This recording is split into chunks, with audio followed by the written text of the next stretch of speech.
Olá! Quando você estudou função quadrática no ensino médio, você aprendeu sobre a concavidade da parábola. Quando a parábola estava curvada para cima, assim, você dizia que a concavidade dela estava voltada para cima. Quando a parábola tinha esse formato, curvada para baixo, você dizia que a concavidade está voltada para baixo. Essa noção de concavidade pode ser generalizada para o gráfico de qualquer função. Quando você toma o gráfico de uma função qualquer, vão haver pedaços onde o gráfico vai estar encurvado para cima e outros em que o gráfico vai estar encurvado para baixo. Vamos formalizar essa noção, para o gráfico de uma função qualquer. E vamos ver que a derivada segunda tem uma influência muito forte no comportamento da concavidade do gráfico de uma função. Aqui eu coloquei duas figuras de gráficos de funções. Na primeira, vocês reparem que a curva está, digamos assim, encurvada para cima. E na segunda figura, a curva está encurvada para baixo. Então, o que se espera é que, no primeiro caso, a gente defina a concavidade da curva como voltada para cima, que eu vou indicar assim, abreviadamente por CVC, e, no segundo caso, a concavidade vai estar voltada para baixo, e eu vou indicar abreviadamente por CVB. Bem, essa ideia de estar encurvada para cima e para baixo, por enquanto é apenas uma ideia. Precisamos formalizar este conceito de alguma maneira. E o que vai nos permitir formalizar este conceito é exatamente analisar o comportamento da derivada primeira destas funções, ou mais especificamente, das retas tangentes ao gráfico. Reparem, vamos pegar aqui na primeira figura alguns pontos do gráfico e vamos analisar o comportamento das retas tangentes.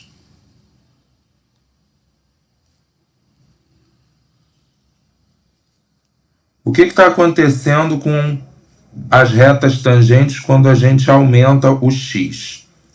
Vocês estão vendo que a inclinação delas está aumentando, elas estão ficando cada vez mais empinadas,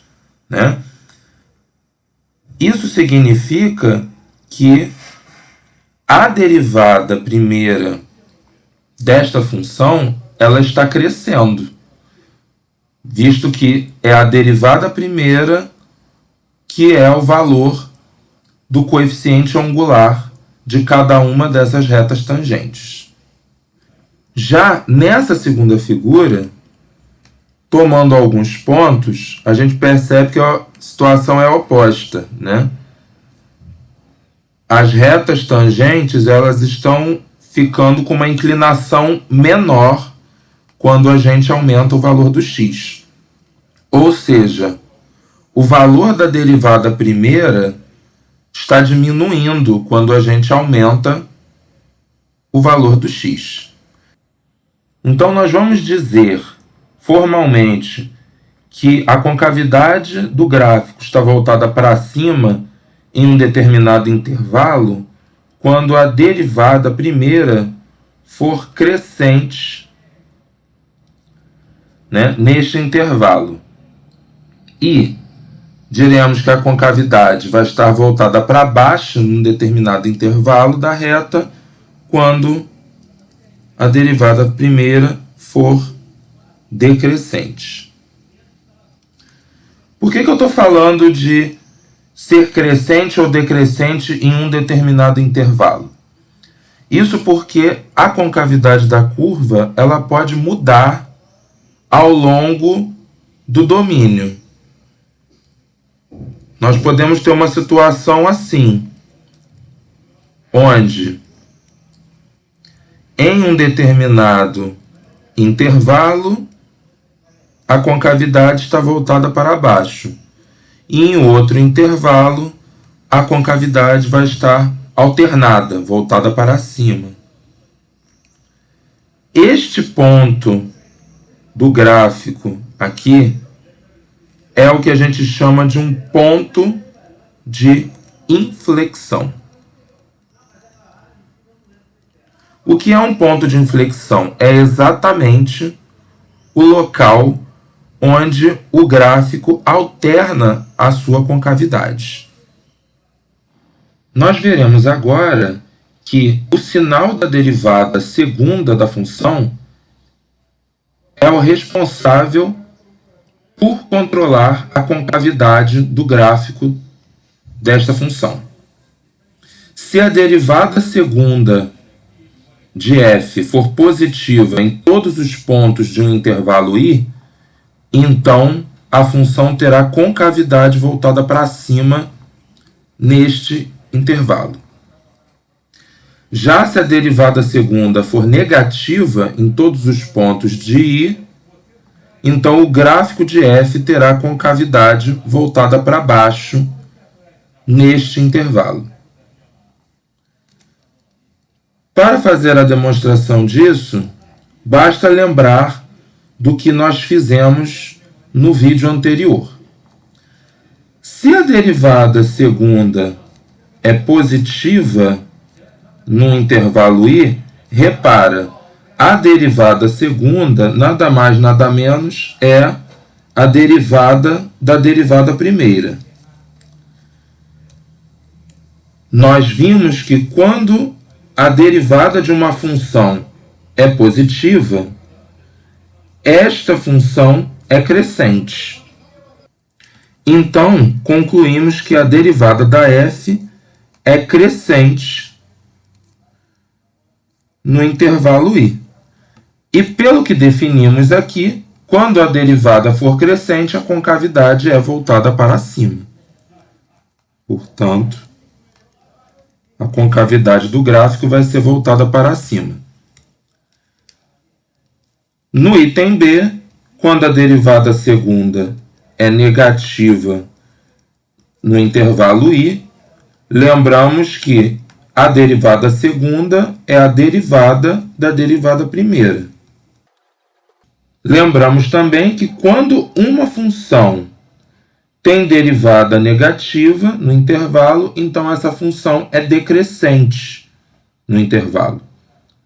Portanto, isto me diz que a derivada primeira vai ser decrescente no intervalo i. E aí, pelo que nós definimos aqui, quando a derivada primeira é decrescente, a concavidade do gráfico é voltada para baixo. Portanto, se quisermos identificar os intervalos de concavidade do gráfico de uma função, basta identificar quais são os intervalos do domínio em que a derivada segunda é positiva e que a derivada segunda é negativa. Bom, então nós veremos agora dois exemplos de funções onde nós iremos colocar em prática o que aprendemos neste vídeo e no anterior. Então, para cada uma dessas funções, vamos determinar intervalos de crescimento, decrescimento, extremos, intervalos de concavidade e pontos de inflexão. Primeira coisa que temos que fazer é verificar qual é o domínio desta função. Lembrando que o que a gente vai considerar como sendo o domínio da função aqui vai ser o maior conjunto de valores reais para os quais essa expressão aqui faz sentido, ou seja, resulta em um número real. E esse conjunto de valores é exatamente a reta inteira, porque eu posso substituir qualquer número real no lugar do x, que ao calcular essa expressão, o resultado vai ser um número real ainda. Vamos então começar calculando os intervalos de crescimento e decrescimento. Para isso, precisamos achar os pontos críticos. Então, a gente deriva a função da 3x2 e aí nós precisamos identificar os pontos que fazem a derivada dar zero ou deixar de existir. Esta derivada, ela nunca deixa de existir para qualquer valor de x que você substitua, né? Porque isso daqui é um polinômio, então essa situação não ocorre. Portanto, precisamos ver quando que essa derivada dá zero. A derivada é 3x2, substituímos aqui, dividimos por 3 e aí nós vamos concluir que o x tem que ser zero. Então, esta função só tem um ponto crítico. O próximo passo é desenhar o domínio da função, colocar o ponto crítico que encontramos e analisar o sinal da derivada primeira em cada um desses intervalos obtidos aqui. Ora, como a derivada é 3x ao quadrado, se o x for diferente de zero, esse número vai ser sempre positivo. Então, tanto faz à esquerda ou à direita de zero, a derivada primeira sempre vai ser positiva. E, portanto, a função vai ser crescente em toda a reta, né, em cada um desses intervalos. Porque nós já vimos no vídeo anterior que derivada positiva no intervalo implica que a função é crescente. Note que, como o sinal da derivada primeira não mudou, né, no ponto zero, então este ponto crítico aqui, ele não é um extremo da função. Concluímos que essa função não tem extremos, né, porque o único ponto crítico que ela possui, nós acabamos de verificar aqui que ele não é um extremo. Para resolver o item B, vamos proceder exatamente da mesma maneira aqui. Só que agora vamos analisar o sinal da derivada segunda da f. Como a derivada primeira é 3x2, a derivada segunda vai ser 6x. Agora nós vamos procurar valores do domínio para os quais a derivada segunda é zero ou deixa de existir. Bom, essa segunda possibilidade a gente descarta porque não tem nenhuma restrição para o valor de x aqui. Essa derivada sempre vai existir para qualquer valor de x que você substitua aqui. Então, ficamos só com essa primeira possibilidade. Substituindo, fica 6x igual a zero, e aí a gente obtém x igual a zero de novo. Vamos fazer igualzinho da outra vez. Vamos colocar aqui o domínio, esse número que a gente encontrou, e vamos analisar agora o sinal da derivada segunda em cada um desses intervalos.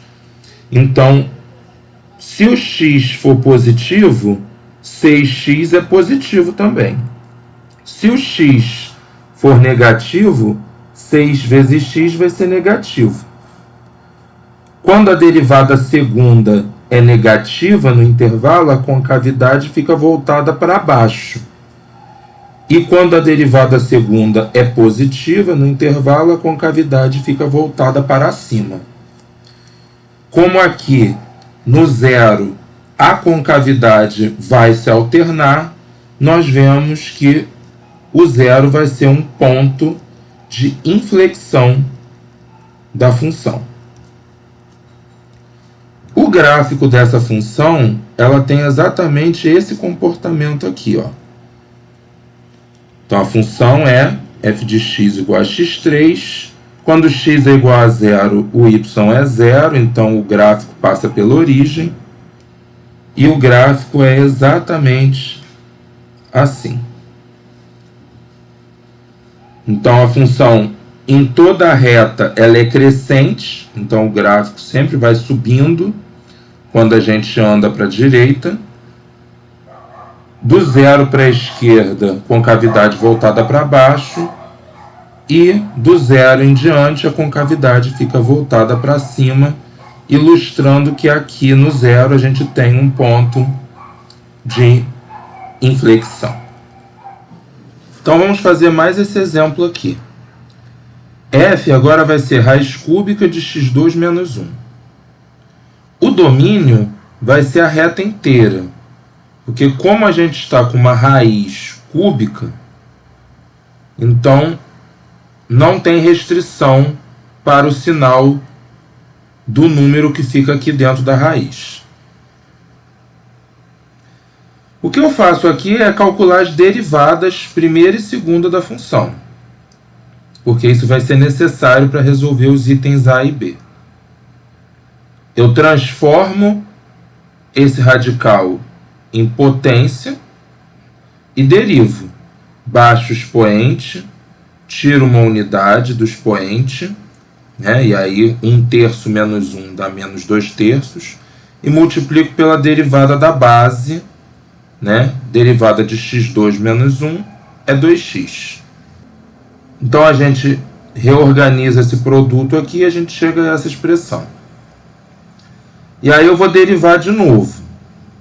Reparem, aqui eu tenho uma constante que multiplica uma expressão. Então, para derivar isso, a gente repete a constante e multiplica pela derivada do que está multiplicando. O que está multiplicando, na verdade, já é um produto. O produto de x por essa potência. Então, vamos usar a regra do produto para derivar.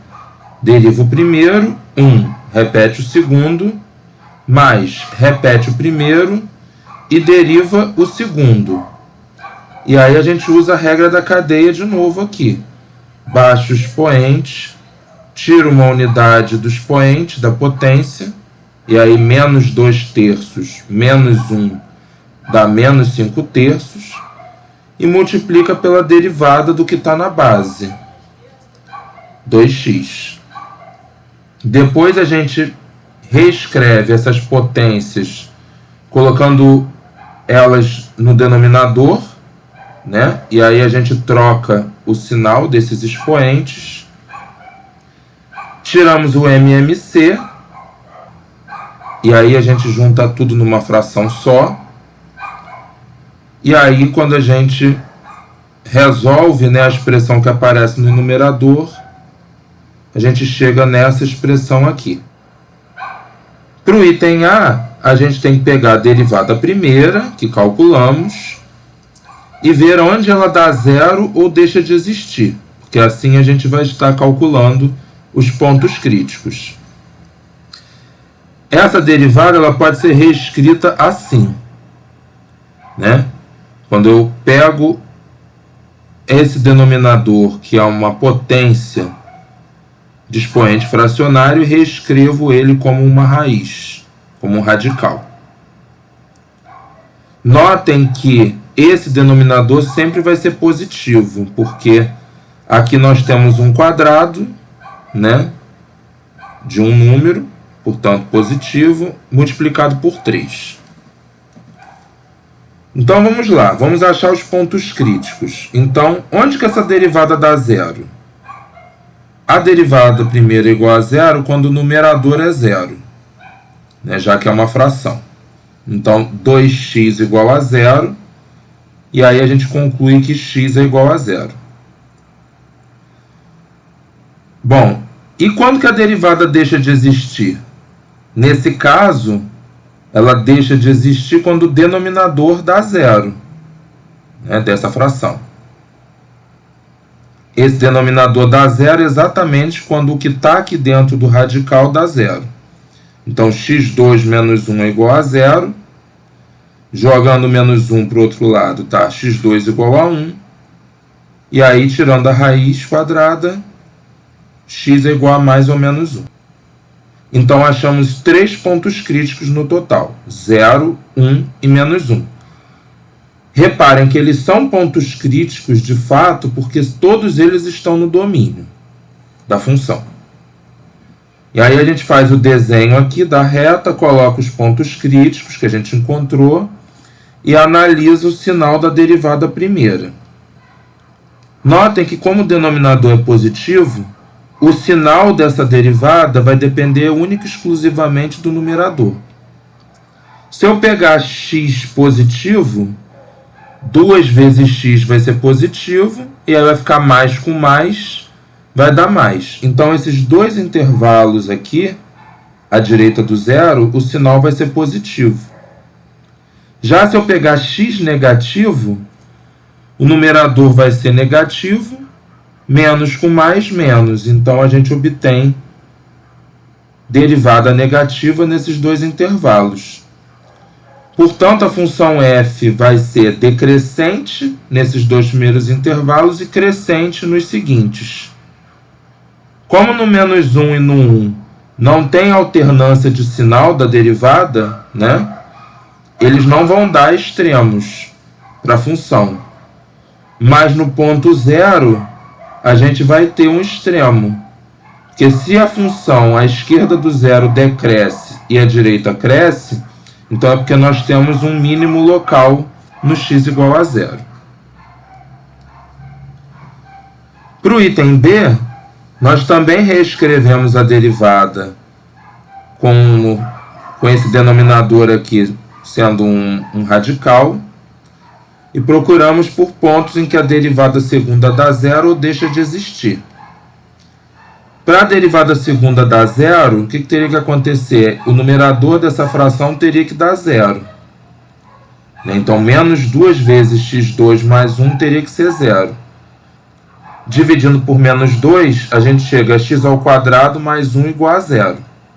O que é impossível, né? Porque o lado esquerdo sempre vai ser positivo, visto que é um número que está elevado ao quadrado mais 1.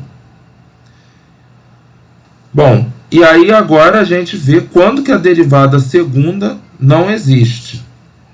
Aqui a gente vai achar soluções.